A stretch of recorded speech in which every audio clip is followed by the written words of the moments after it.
ಶ್ರೀರಾಮ ಹನುಮ ಜ್ಯೋತಿ ರಥಯಾತ್ರೆಯ ಸಂಚಾಲಕರು ಹಾಗೇನೆ ಶ್ರೀರಾಮ ಕೋಟಿ ತಾರಕ ಜಪಯಜ್ಞದ ಸಂಚಾಲಕರು, ಅದರ ಜೊತೆಗೇನೆ ಹನುಮಗಿರಿ ಬ್ರಹ್ಮಕಲಶೋತ್ಸವದ ಉಪಾಧ್ಯಕ್ಷರಾಗಿರುವಂತಹ ಸೀತಾರಾಮರೈ ಕೆದಂಬಾಡಿ ಗುತ್ತು ಸೇರಿದ್ದಾರೆ. ಬನ್ನಿ ಮಾತಾಡೋಣ.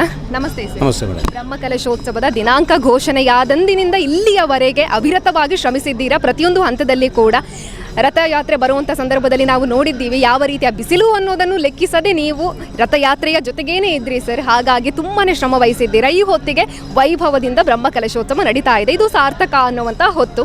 ಹಾಗಾಗಿ ಏನು ಹೇಳ್ತೀರಾ ಅಂತ ಈ ಹೊತ್ತಿಗೆ? ನೋಡಿ, ಈಶ್ವರ ಮಂಗಳದ ಬ್ರಹ್ಮಕಲಶ ಇದರಲ್ಲಿ ಒಂದು ಕೆಲಸ ಮಾಡಲಿಕ್ಕೆ ನಮಗೆ ಒಂದು ಹನುಮಂತ ಮತ್ತು ರಾಮದೇವರ ಒಂದು ಪ್ರೇರಣೆ. ಈಗಾಗಲೇ ನೀವು ಹೇಳಿದಿರಿ, ಬಿಸಿಲು ಯಾವುದನ್ನು ಲೆಕ್ಕಿಸದೆ ಕೆಲಸ ಮಾಡಿದಿರಂತೆ. ಏನಂತ ಹೇಳಿದರೆ, ಯಾವುದೇ ಒಂದು ಕೆಲಸ ಮಾಡಬೇಕಿದ್ರೆ ದೇವರ ಪ್ರೇರಣೆ ಅತಿ ಮುಖ್ಯ. ಅದು ಈ ಹನುಮಗಿರಿ ಕ್ಷೇತ್ರದಿಂದ ಆಗಿದೆ ನನಗೆ. ಇಲ್ಲದಿದ್ದರೆ ಈ ರೀತಿ ಕೆಲಸ ಮಾಡಲಿಕ್ಕೆ ನಮಗೂ ಯಾರಿಂದೂ ಸಾಧ್ಯ ಇಲ್ಲ. ಯಾಕಂತೇಳಿದರೆ ಸಾಧಾರಣ ನಾವೊಂದು 3 ತಿಂಗಳಿಂದ ಈ ಬ್ರಹ್ಮಕಲಶೋತ್ಸವದ ಹಿಂದುಗಡೆ ಇದರ ನೇತೃತ್ವವನ್ನು ನಳಿನಣ್ಣವರು ನೇತೃತ್ವ ವಹಿಸಿಕೊಂಡದ್ದು. ಆದ ಕಾರಣ ನಾವೆಲ್ಲ ಭಾರಿ ಸಕ್ರಿಯವಾಗಿ ಈ ಬ್ರಹ್ಮಕಲಶವನ್ನು ಯಶಸ್ವಿ ಮಾಡಿಕೊಡುವಲ್ಲಿ ನಾವೆಲ್ಲ ಸಹಕಾರ ಕೊಟ್ಟಿದ್ದೇವೆ. ಈಗಲೂ ನಿನ್ನೆಯಿಂದ ನೀವು ನೋಡಿರ್ಬೋದು, ಮೊನ್ನೆ ಅಯೋಧ್ಯೆಯಿಂದ ಬಂದಂಥ ರಾಮಜ್ಯೋತಿಯನ್ನು ಪುತ್ತೂರಲ್ಲಿ ಸ್ವಾಗತ ಮಾಡಿದ ರೀತಿ. ಯಾಕಂತೇಳಿದರೆ ಮಾಧ್ಯಮ ಮಿತ್ರರು ನಿಮ್ಮ ಸಹಕಾರದಿಂದ ನಾವು ಅತಿ ವಿಜೃಂಭಣೆಯಿಂದ ಎಷ್ಟು ದೊಡ್ಡ ಕಾರ್ಯಕ್ರಮವನ್ನು ವಿಜೃಂಭಣೆ ಮಾಡಬೇಕಿದ್ದರೂ ನಿಮ್ಮ ಮಾಧ್ಯಮದವರ ಸಹಕಾರ ಇದ್ದರೆ ನಾವು ಏನು ಮಾಡಿದ್ದೇವೆ ಅಂತ ಗೊತ್ತಾಗ್ತದೆ. ಅದನ್ನು ನೀವೆಲ್ಲ ನೋಡಿದಿರಿ. ನಮ್ಮ ಕಾರ್ಕಳದಿಂದ ಪುತ್ತೂರಿಗೆ ಬರುವಾಗ ಪುತ್ತೂರಿನ ಅಧಿಪತಿ ಮಾತೋಬರ ಮಾಲಿಂಗೇಶ್ವರ ದೇವರ ಸನ್ನಿಧಾನಕ್ಕೆ ಬರುವಾಗ ನೀವು ನೋಡಿರ್ಬೋದು ಯಾವ ರೀತಿಯಾಗಿದೆ ಅಂತ.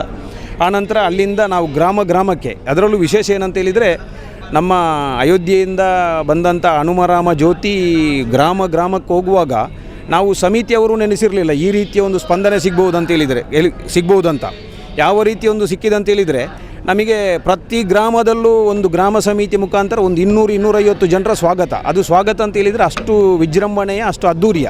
ಅಂದರೆ ಅವರು ಮಾಡುವ ಸ್ವಾಗತದಲ್ಲಿ ಅವರು ಭಕ್ತಿ ಪರವಶವಾಗಿ ನಿಷ್ಕಲ್ಮಶವಾಗಿ ಮಾಡಿದ್ದಾರೆ ಆ ಸ್ವಾಗತವನ್ನು.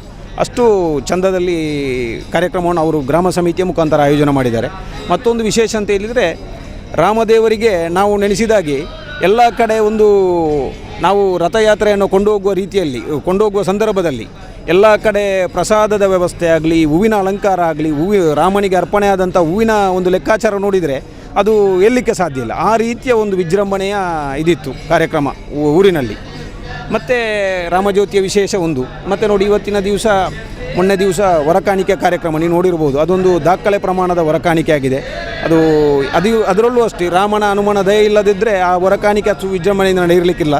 ಮತ್ತು ಈಗ ನೋಡಿ, ಬರುವಂಥ ಭಕ್ತಾದಿಗಳಿರ್ಬೋದು, ಇಲ್ಲಿ ನಡೆಯುವಂಥ ಧಾರ್ಮಿಕ ಕಾರ್ಯಕ್ರಮ, ಧಾರ್ಮಿಕ ಸಭೆ ಇಲ್ಲದಿದ್ದರೂ ಧಾರ್ಮಿಕವಾಗಿ ಕೆಲವೊಂದು ಕಾರ್ಯಕ್ರಮಗಳು ನಡೀತಾ ಉಂಟು. ಪೂಜಾ ವಿಧಿವಿಧಾನಗಳು ಮತ್ತು ಸಾಂಸ್ಕೃತಿಕ ಕಾರ್ಯಕ್ರಮ ಆಗಲಿ ಎಲ್ಲ ಅಚ್ಚುಕಟ್ಟಾಗಿ ಭಾರಿ ವಿಜೃಂಭಣೆಯಿಂದ ನಡೀತಾ ಉಂಟು.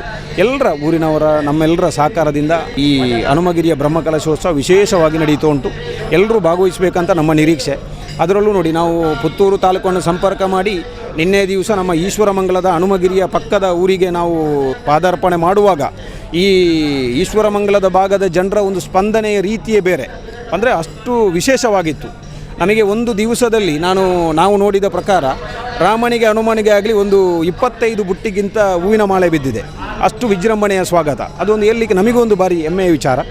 ಅಂತೂ ಟೋಟಲ್ ಈ ಕಾರ್ಯಕ್ರಮವನ್ನು ನೋಡಿದರೆ ಒಂದು ವಿಶೇಷವಾದಂಥ ಕಾರ್ಯಕ್ರಮ.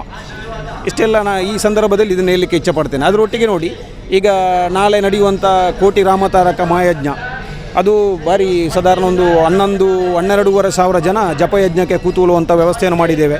ಎಲ್ಲರೂ ಬಂದು ಆ ಜಪಯಜ್ಞದಲ್ಲಿ ಪಾಲ್ಗೊಳ್ತಾರೆ. ಅದಕ್ಕೋಸ್ಕರ ನಾವು ಬರುವಂಥ ಭಕ್ತಾದಿಗಳಿಗೆ ತೊಂದರೆ ಆಗಬಾರ್ದು ಅನ್ನುವಂಥ ಉದ್ದೇಶದಿಂದ KSRTCಯ ಮುಖಾಂತರ ಮನವಿ ಮಾಡಿ ಇಲ್ಲಿ ಹನುಮಗಿರಿಗೆ ಬರುವುದಕ್ಕೆ ಬಸ್ಸಿನ ವ್ಯವಸ್ಥೆಯನ್ನು ಮಾಡಿದ್ದೇವೆ. ಎಲ್ಲ ಭಕ್ತಾದಿಗಳು ಅದರ ಸಹಕಾರವನ್ನು ಸದುಪಯೋಗವನ್ನು ಪಡ್ಕೊಳ್ಬೋದು. ಹಾಗೆ ನಿನ್ನೆ ಮತ್ತು ಇವತ್ತು ಎಷ್ಟು ಜನ ಬಂದಿರ್ಬೋದು? ನಿನ್ನೆ ಹಾಗೂ ಇವತ್ತಿನ ದಿವಸದಲ್ಲಿ ಒಟ್ಟಿಗೂ ಒಂದು 9ರಿಂದ 10,000 ಜನ ತನಕ ಒಂದು ಅನ್ನದಾನ ಸೇವೆಯನ್ನು ಸ್ವೀಕರಿಸಿರ್ಬೋದು.